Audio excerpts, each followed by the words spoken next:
Crash and contact. The sky was black, but the ground burned red. Smoke rose from the broken escape pod. Sparks flew. Metal hissed in the cool air. Captain Jace Carter crawled out, coughing. Blood ran down the side of his face. His ears rang. His vision was blurry. The emergency lights blinked behind him, red, then white, then red again. He had crashed. He looked around. The planet was quiet. Too quiet.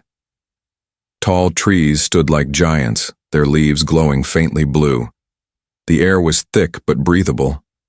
He checked his wrist computer, planet name unknown. Signal. Lost. Life forms. Detected. Jace got to his feet slowly, his body aching. He grabbed a small blaster from the pod. He wasn't alone here. Footprints. He saw them in the soft dirt, small, barefoot, deep. Someone, or something, was watching. He followed the trail. After walking for 10 minutes, he heard something. A sound. Soft. Like humming. A female voice. Sweet and calm. As if nothing in the world could go wrong. Jace stopped behind a tree. He looked ahead. A girl sat near a glowing lake. Her skin shimmered like silver under the starlight. Long black hair fell across her back. She dipped her fingers in the water, still humming. She wore a white dress, thin and flowing, not human-made. Jace raised his blaster. "Who are you?" he said. The girl didn't flinch. She turned slowly and smiled. "You're not from here," she said. Her voice was soft and clear, perfect English. Jace blinked. "You speak my language?" "I speak all tongues," she replied, standing up. "I learn fast." She walked toward him, barefoot, graceful, calm. Her eyes were dark, deep, almost too deep, like looking into a well with no bottom. Jace kept the blaster up. "Don't come closer," she stopped. "You're afraid. I just crashed here. I don't know what this place is." She tilted her head. "It's called Kira 9. You're safe now." He didn't believe her. "Are there more of you?" She smiled again. "Do you want there to be?" That smile, it wasn't normal. Too wide, too smooth. But she looked beautiful. Too beautiful. "What's your name?" he asked. "You can call me Alira," she said. He lowered the blaster just a little.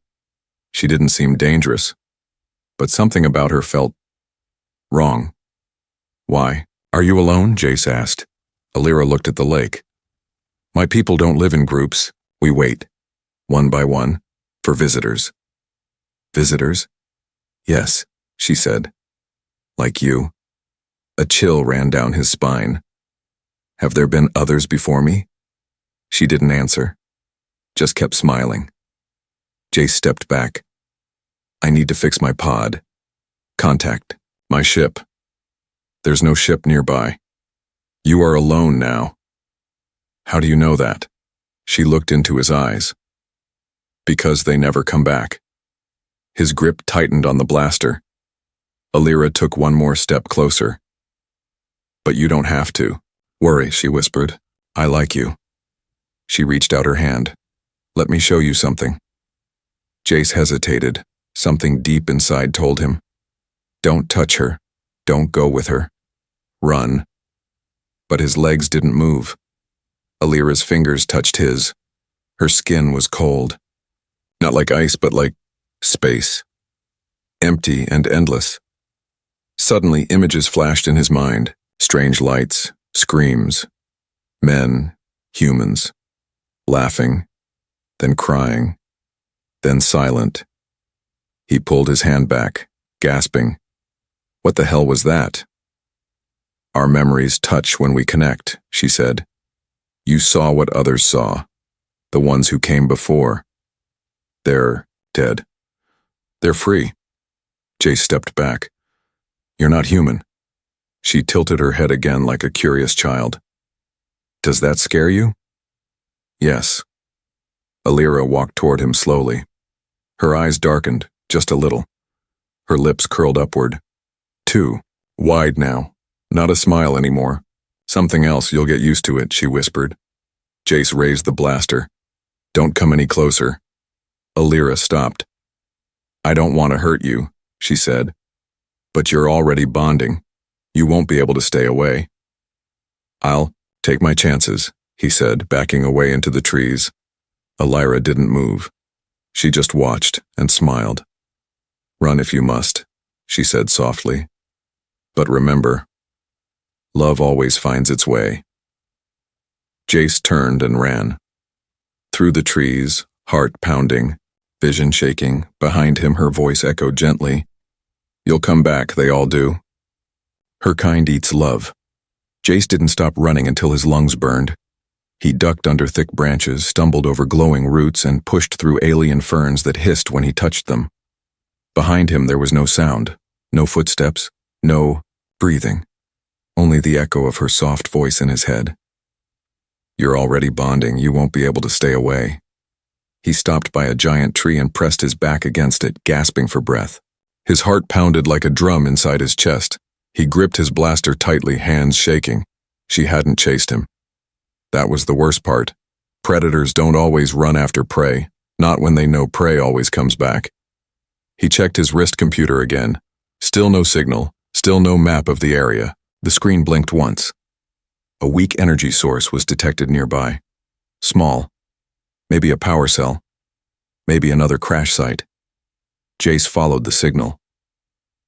After 20 minutes of walking, he found something half buried under vines and dirt. An old Earth survival pack. He dropped to his knees and pulled it out.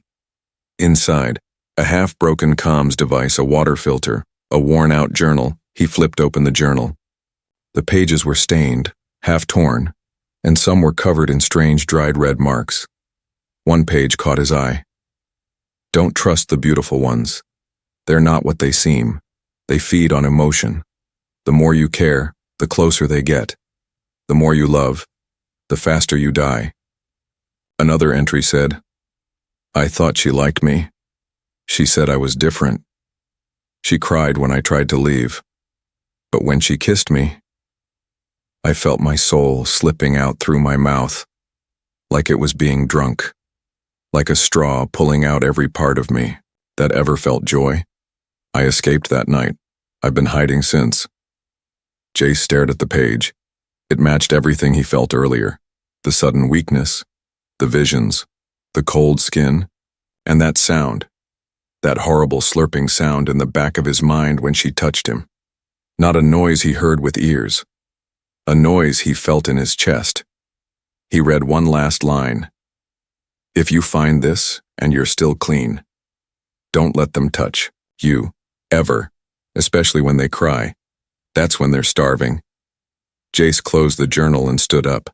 His mind was racing. He had to get out. He had to find a way to signal Earth. He had to.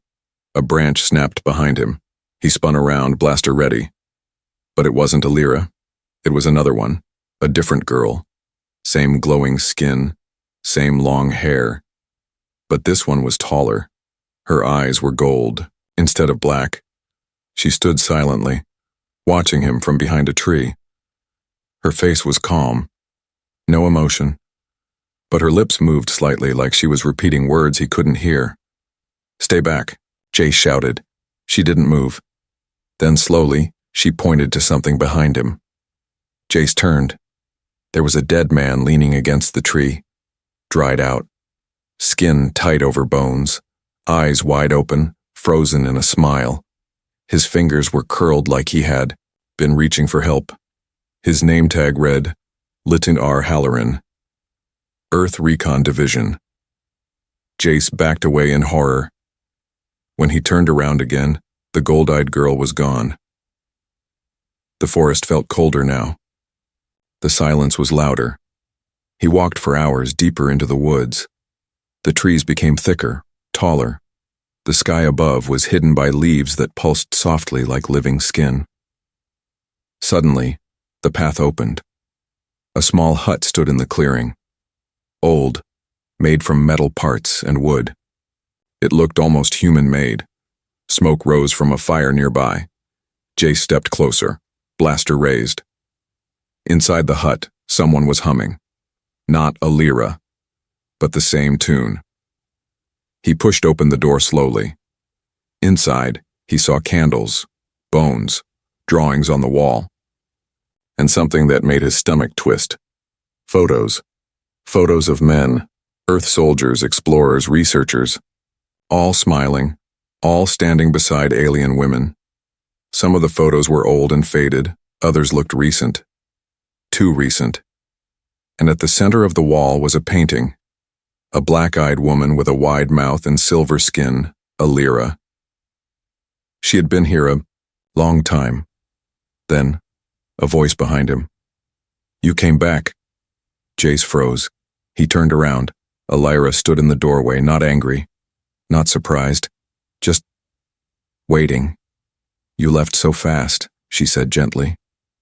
"Did I scare you?" He didn't speak, just pointed his blaster at her chest. She didn't even blink. "You found Halloran's body, didn't you?" she whispered. Jace's finger tightened on the trigger. "Did he tell you everything?" she asked.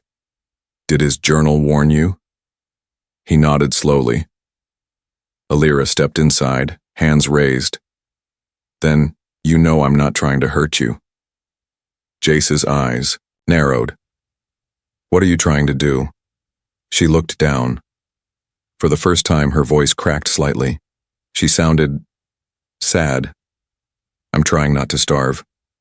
Jace didn't lower the blaster. "You feed on people?" "No," she said. "Not people. Just love." She took one step forward. Jace shouted, "Don't!" She stopped. Her face trembled. "I never wanted this," she whispered. "But it's in me. I can't stop it. I can't turn it off. When I touch someone who cares, it pulls me in. And them. Out." Tears ran down her face. Real tears. Jace's hand trembled. He didn't know what to believe. Alira looked into his eyes. "You're the first one who fought it," she said. "Most don't even try. They feel wanted, needed. They surrender." He didn't speak. "Please," she whispered. "Just don't leave yet." He stared at her. Her eyes weren't black anymore. They were blue, human blue. He didn't know if it was real, but it made him hesitate. And in that moment, she smiled again, wider. Hungry, too late. Mating means death. Jace didn't fire. He couldn't. Alira's eyes held him like a spell. They were the color of Earth's oceans, not the alien black from before. She looked soft, gentle, hurt, but her smile, that wide, too perfect smile, never left her face.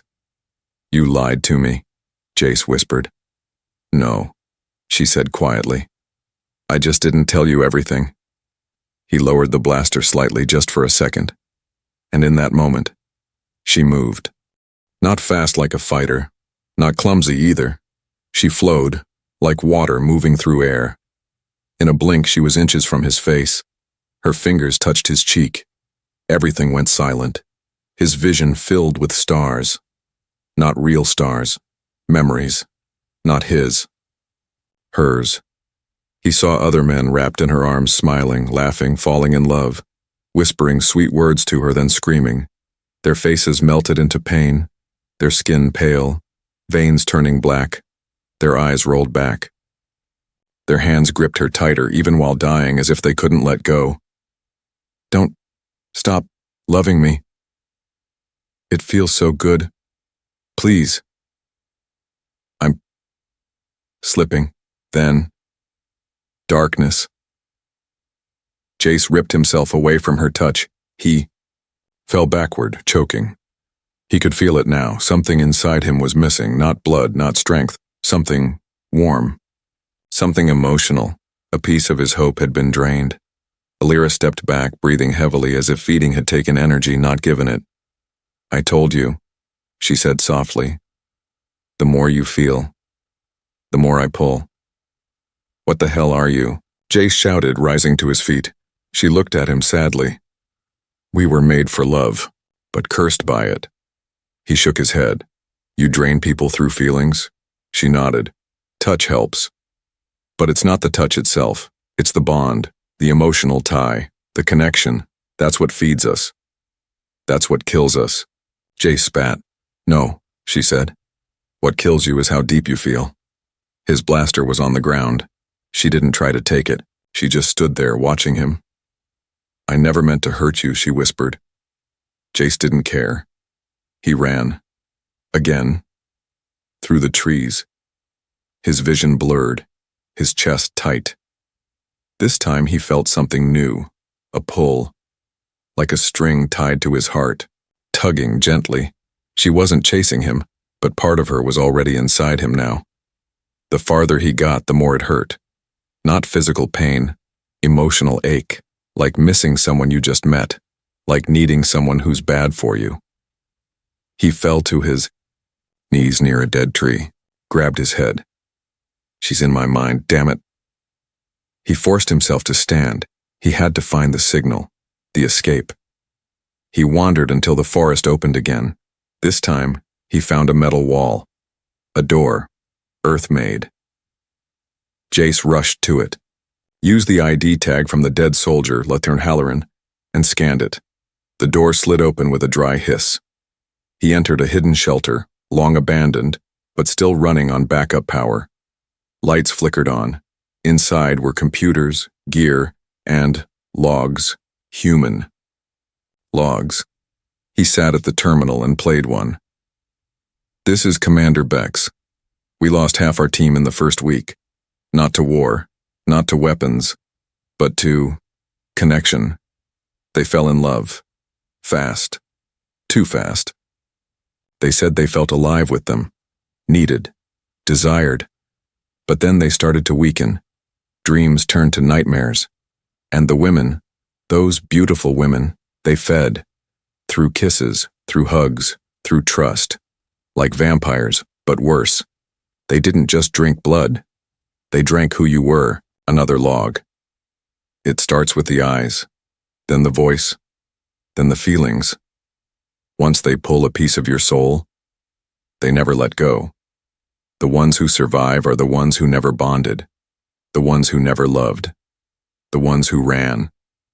Jace's hand shook. He looked at his reflection in the screen. His eyes, they were starting to darken. Not much. Just the edges. But enough. He had bonded, even if he didn't want to. She had reached into him, and now he wasn't fully himself anymore. He backed away from the computer. Suddenly the shelter lights flickered again. Motion detected. He looked at the camera feed. Outside, in the trees, 5 figures, all female, all glowing, all walking slowly. Toward him. But none of them were Alira. These were others, and they were smiling. Not with joy, with hunger. He grabbed supplies, locked the shelter door, and ran to the back escape hatch. The map on the wall showed a secondary beacon tower just 1 kilometer west. If he could reach it, he might call for help. He climbed through the tunnel and out into the forest again. This time, the trees whispered. He could hear them breathing, like the forest itself was watching. He ran fast, didn't look back. But in the wind he heard it again, her voice, Alira. Jace, come back. I'm not like the other. You're mine now. He stumbled forward, gasping as the trees grew tighter around him. Then he saw it. The beacon tower. Tall. Rusted. Still blinking faintly. He rushed up the ladder, opened the panel, and slammed the power on. Lights flashed. Signal strength. 1 bar. 2 bars. 3. Then behind him, a hand on his shoulder. Cold, soft, strong. He turned around slowly. It wasn't Alira. It was another one. But this one had no face, just a mouth. And it opened wide. Wider than anything human. And it began to slurp. The village of the beautiful killers. Jace didn't scream. He couldn't. The faceless creature leaned closer. Its mouth was round like a lamprey, lined with spirals of teeth. It let out a horrible, wet, slurping sound, so close to his ear it shook his skull. He twisted away and fired his blaster. A flash of blue light hit the creature's chest. It let out a shriek, not loud, not angry, sad, almost like a broken instrument, and collapsed. Jace stumbled down the tower, hitting every step as he fell. He hit the ground hard but didn't stop running. The trees bent in unnatural ways now. Branches twisted toward him like they were alive. Everything on this planet wanted to touch him, not to hold, to feed. He kept running until the light of the beacon was far behind him. His arms burned. His mind was dizzy. He didn't know how long he had been moving. Suddenly the forest changed. The air grew warmer. The light turned orange, almost golden. Strange, glowing insects floated like tiny orbs, giving everything a soft, dreamlike glow. Ahead of him, stone paths began to appear. And then, the village. It was beautiful. White buildings curved like seashells around a wide plaza. Vines climbed the walls, covered in silver flowers. Blue lanterns floated in the air. The scent of warm honey filled the air. He stepped cautiously through, the entrance blaster raised. No one attacked, no alarms, no shadows. Then, from a nearby balcony, a voice. "You must be Jace." He turned sharply. Another alien woman stood there, tall, hair like golden silk, pale blue eyes. Her dress shimmered like it was made of light. She smiled, not wide, not creepy, just soft, like someone welcoming you home. "I know what you're thinking," she said, "but you're safe here." "No one's safe here," Jace muttered. "Only if they resist," she replied. "Please, come inside, you look exhausted." He didn't trust her, but he also couldn't stand much longer. His body felt like it was shutting down. She led him to a house made of white stone. Inside, the floors were warm. A soft chair shaped like a flower opened for him to sit. A table of fruit appeared beside him. "I don't want food," Jace said. "It's not for you," she replied. "It's for the bond." He stared at her. "What is this place?" he asked. "This," she said, "is the last place anyone ever needs." "You mean a prison?" Jace said. "No," she smiled. "A paradise." She stepped closer. "Our kind were created by an ancient race that no longer exists. They designed us to be perfect companions, beautiful, soft, loving. We don't hunt, we don't fight, we connect, and drain people dry. Only if they love us." She sat across from him. "Wouldn't you rather die in someone's arms than live alone, cold, and forgotten?" Jace felt the pull again, that same emotional ache from earlier.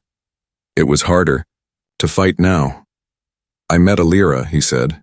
"She said she didn't want to hurt me, but she almost killed me." "She likes you too much," the woman said. She held back. "That's rare." He leaned forward. "Are you saying she's different?" The woman smiled. "No, I'm saying you're different. That's why you're still alive." Before Jace could answer, the door opened. Alira stepped inside. Her face was pale, her eyes still blue. "Jace," she whispered, "you made it." Jace stood up, unsure whether to run or stay. The golden-haired woman nodded politely to Alira. "He's stronger than most." "I told you," Alira said, walking slowly toward him. "He's special." "Is that why you brought him here?" the woman asked. "No," Alira replied. "I brought him because I want to stop." The woman's eyes narrowed. "You know that's not possible." Jace felt the tension shift. Alira stood beside him now. "He's the first one I've met who fought me, who didn't fall instantly." "That's why he's dangerous," the woman said. Alira looked at Jace. "I don't want to feed anymore. I want to feel something real." The woman stood, her smile gone. "You've made a mistake, sister." "I don't care," Alira said. Suddenly, the walls of the house shimmered. Others began to appear. Dozens of women, beautiful, glowing, all different, all deadly. They stepped into the room without sound. Surrounding them, the golden-haired woman spoke. "You broke the code. You brought him here knowing he wouldn't bond. That's not love, that's control. I brought him here because I hoped he could. Help us," Alira said. "There has to be a way to stop this hunger." "There isn't," the woman replied. "We are what we are." Jace raised his blaster again, but Alira gently pushed his hand down. No more running, she whispered. You came this far. Let's find the truth. Suddenly the room pulsed. From below the floor a soft hum began.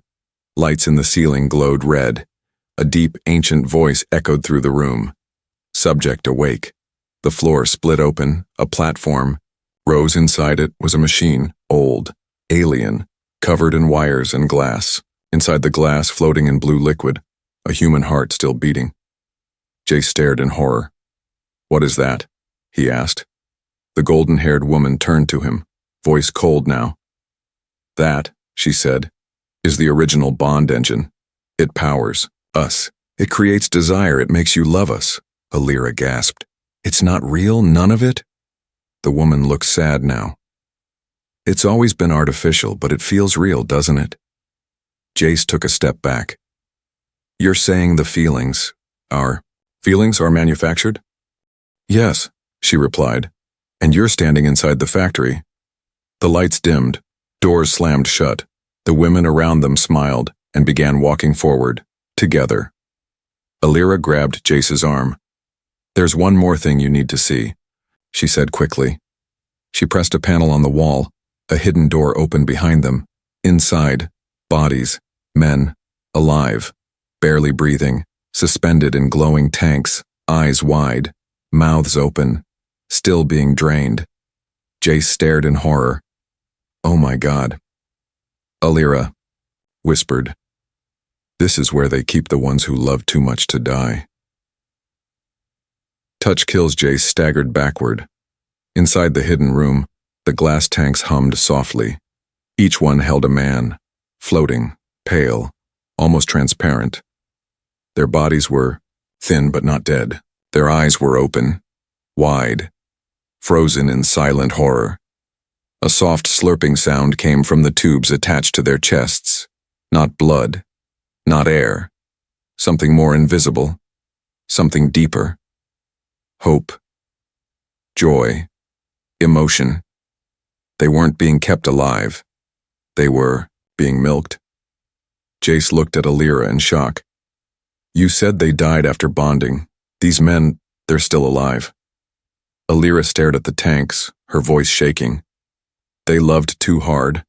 The others couldn't finish them, so they kept them like this, as permanent sources. They're feeding on their feelings? Alira nodded. Even now. Every smile, every tear, every memory, being pulled out drop by drop. One of the men blinked. His mouth opened slightly. His lips formed silent words. Please, end it. Jace stumbled away. He wanted to scream, but his throat was too tight. This is a prison, he whispered. Not a paradise. You're harvesting people like their crops. I didn't know about this place, Alira said. They never let us see it. Jace's eyes burned. His heart pounded. They're not even killing them. They're keeping them in a state of constant love and loss. Alira touched his shoulder. We have to shut it down. He flinched away. She pulled her hand back. I forgot. I'm sorry. They stood in silence. Then the golden-haired woman appeared in the doorway. Her face calm. Cold. Now you understand. Jace pointed his blaster. Let them go. You'd kill them, she said. If we shut off the system, they'll collapse. Emotionally destroyed. Hollow. Their brains are wired for constant affection now. Remove it, and they shatter. Better than this. The woman looked at Alira. You brought him here. This is your fault, and his presence is dangerous. He's infecting the others, making them feel guilt. Weakness. Jace fired. The bolt missed. She vanished in a blink. A warning blared. The tanks dimmed. The air became cold. Alira pulled Jace toward another hallway. Come on. The old labs are this way. Maybe there's something we can use to fight back. They ran through glowing corridors. Symbols on the walls shifted as they passed. The floor pulsed under their feet. Jace heard whispers, not voices, memories, leaking from the walls. I love you. Don't stop. Stay. Please stay. They found the lab. Inside were machines, dusty screens, broken glass. Strange bones on metal tables. Jace activated a terminal. It flickered. A message blinked on the screen. Project Affection failed. Subjects retain hunger beyond emotional limits. Physical contact speeds extraction. Final note. Touch kills Elira. Leaned over his shoulder. This is where we were made. Why? Jace asked. Why build something like you? She stared at her reflection in the glass. To end loneliness, she said quietly. That's what the creators wanted. A species that would make humans feel wanted, loved, always. But they didn't know. Too much love becomes hunger. Jace found a syringe inside a case, a small vial labeled emotion suppressant, gen variant, side effects, memory loss, numbness, death. This could kill your kind, Jace said. It could also free us, Elira replied. The bond is a virus, maybe this is the cure. Suddenly, alarms shrieked. Bond breach detected, level 7 override, emotional contamination at 18%. The doors slammed open. They were coming. Dozens of them, faces calm, eyes glowing, smiles wide. But this time, their smiles looked cracked, unstable. Some were crying, others laughing, but hollow. They weren't walking. They were gliding toward the lab, pulled by an invisible force. A shared hunger. Elira grabbed the vial. Go. Jace didn't move. I'm not leaving without you. She shook her head. You can't stay. If they touch you again, you won't make it. Jace looked into her eyes. What if I already love you? She froze. Tears spilled from her eyes. Then you're already dying, she whispered. She kissed his forehead. Gentle. Quick. He didn't weaken. Not this time. You're fighting it, she gasped. Your will, it's stronger than the bond. He handed her the vial. Use it. On yourself. Start the cure. I'll distract them. No, she said. You'll die. They'll follow me, he said. Because I'm the brightest flame in this room. The walls began to shake. They were here. Jace ran out the back exit. Elira turned to the console, loaded the vial, injected herself. The world tilted, her vision blurred. Pain, screaming, her body convulsed. And then, silence. The hunger stopped. For the first time in her life, she felt nothing. She collapsed on the floor. Back in the hallways, Jace ran through the hive. Women reached out from all sides. Hands brushed his jacket. Their whispers became desperate. Don't go. We can be yours. Just one touch. He reached the central core. The heart machine still floated in its tube. Jace raised his blaster. A dozen women appeared around him, even the golden-haired leader. You destroy that, she said, and you destroy all of us. Jace stared at the machine. I know. He aimed, fired. The screen went white. A thunderous roar. The glass shattered. The heart began to shrivel, collapsing in on itself. Screams filled the air. Not pain. Loss. All around him, the women dropped to the ground. Some wept, some simply disappeared into ash, and then silence. She won't let him go. Everything was quiet. Too quiet. Jace stood alone in the ruins of the hive's core chamber, surrounded by ash, broken glass, and flickering blue lights. The heart machine, the source of the emotional virus, lay shattered, its wires still twitching, its fluid leaking out across the floor like spilled blood. He dropped his blaster. Smoke rose from the barrel. His arms trembled. The voices were gone. No whispers in his head. No songs in the walls. No invisible strings tugging at his heart. The bond had been severed, but something wasn't right. He turned.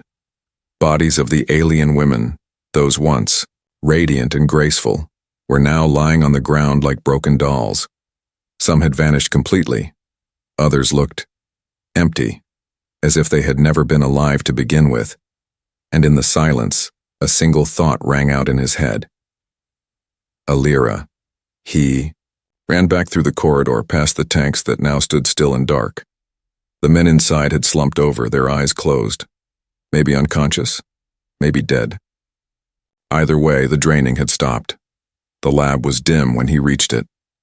Alira lay in the center of the room, curled on her side. Her skin no longer glowed. Her hair was dull. Her dress, once light as air, now clung to her like wet fabric. She looked human. Too human. He dropped beside her. Alira? She opened her eyes slowly. They were still blue. Jace? I'm here. She blinked. Her voice was weak. It hurts. Everything hurts.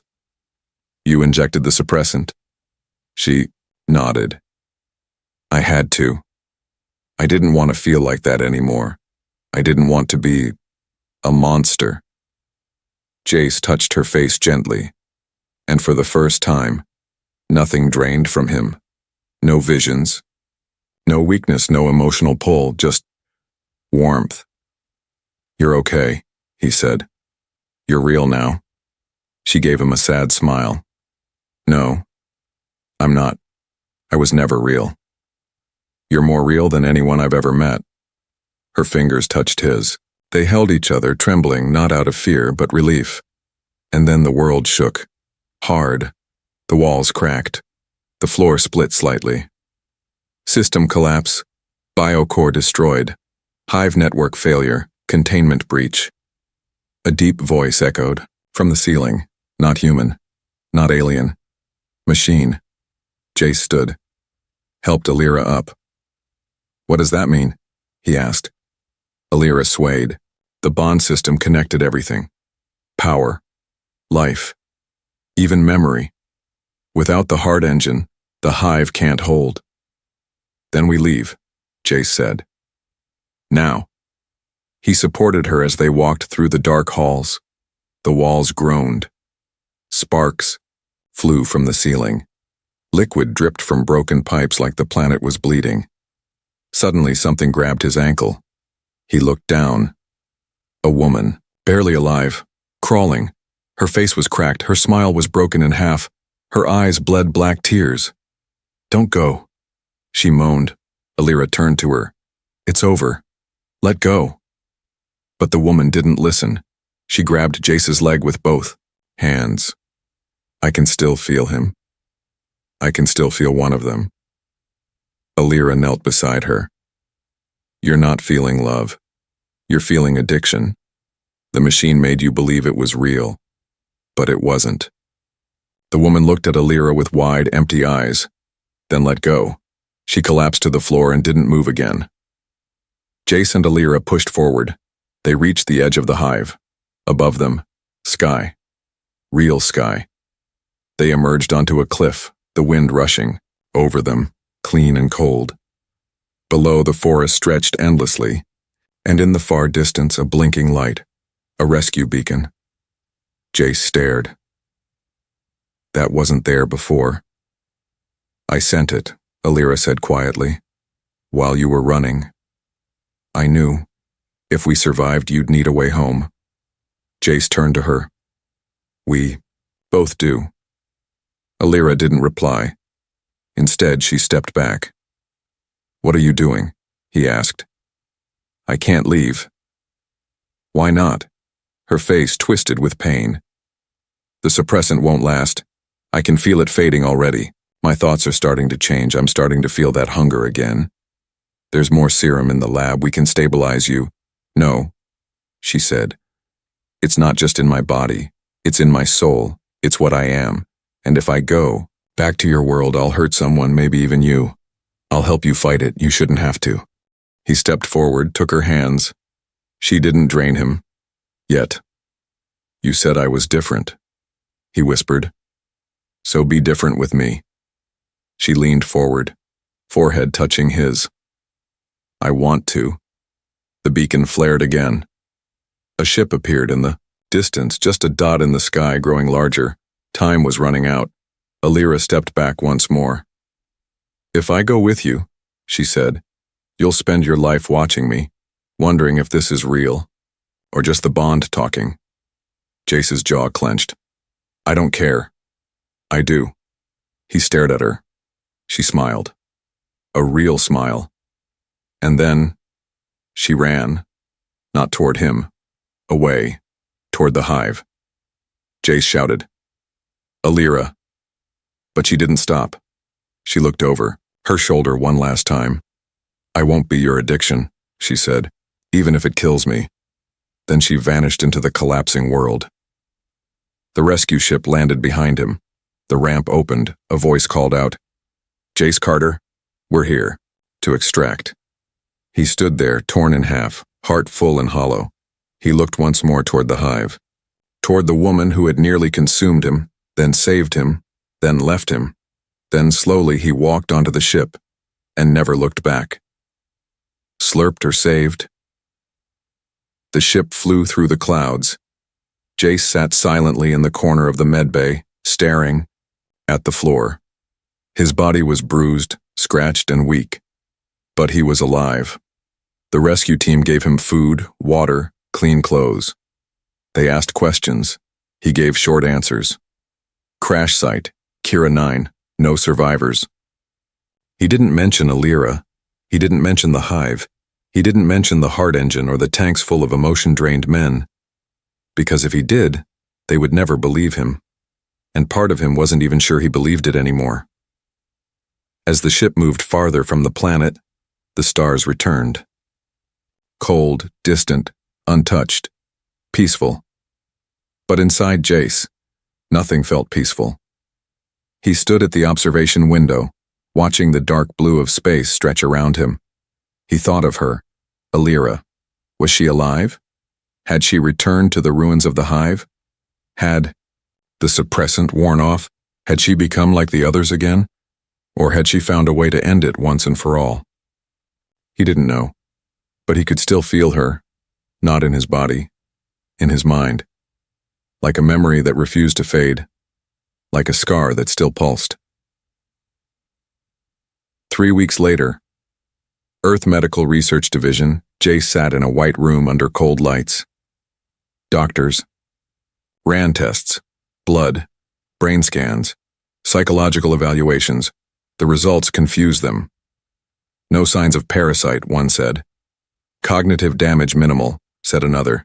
But there's something in the emotional center of the brain. A pattern, not human, not natural. They kept him under observation. He didn't argue. He didn't speak much. Until one night when a man in a black suit entered the room. A government agent, Captain Carter. We reviewed your logs. Your story is lacking details. Jace said nothing. We know what you're hiding, the man continued. We've known about Kira 9 for years, but we never expected one of them to let a human go. He looked up. Then you know what they are. We call them sirens. Synthetic yearning response infiltrators. Emotional predators. That's not what she was. The man raised an eyebrow. You bonded. Jace nodded once, and survived, the agent said. That's we knew. He slid a folder onto the table. Inside, photos of Alira, captured from orbit, grainy, faint heat signatures from deep inside the planet's crust.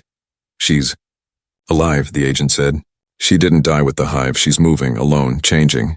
Jace's heart pounded. What do you want from me? We want to know why you're still alive, why she let you go, and what she left inside you. Jace looked at the photos. Again, Alira, still out there, still fighting the hunger. He stood. I want to go back. The man blinked. Excuse me? I want to find her. Finish this. For real. That's not your decision anymore. But Jace wasn't asking permission. That night, he escaped. 6 months later, Deep Space Zone, Black Sector. The logs say nothing. No trace of Jace Carter.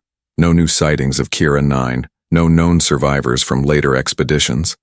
But sometimes, on lonely outposts at the edge of known space, strange reports are whispered by traders and scavengers. A woman with glowing blue eyes walking alone on dead planets. A man with her, tall, armed, quiet. Never speaking. Always watching. Together but distant. like two people who love each other but can never touch. Back on Earth, 1 year later, a young technician receives a strange transmission. It isn't from a ship. It's from a person. A short message. She changed. I did too. We are not what we were, but we are not monsters anymore. Tell Earth to stay away. The bond is waking in others. The technician freezes. Before she can react, the screen goes black. The message erases itself. Security locks down the server. But deep in the system, a final phrase is logged, one that no one sees. Love is the deadliest addiction. Final scene: a planet, dark, quiet, unknown. Two figures sit by a lake glowing faint blue. The man watches the stars. The woman hums softly. She reaches for his hand. He hesitates, then takes it. Nothing happens. No draining, no slurping, no death. Just silence. Just peace. She smiles. See, she says, I told you it could change. And they sit in the dark together, still monsters, still human, still in love.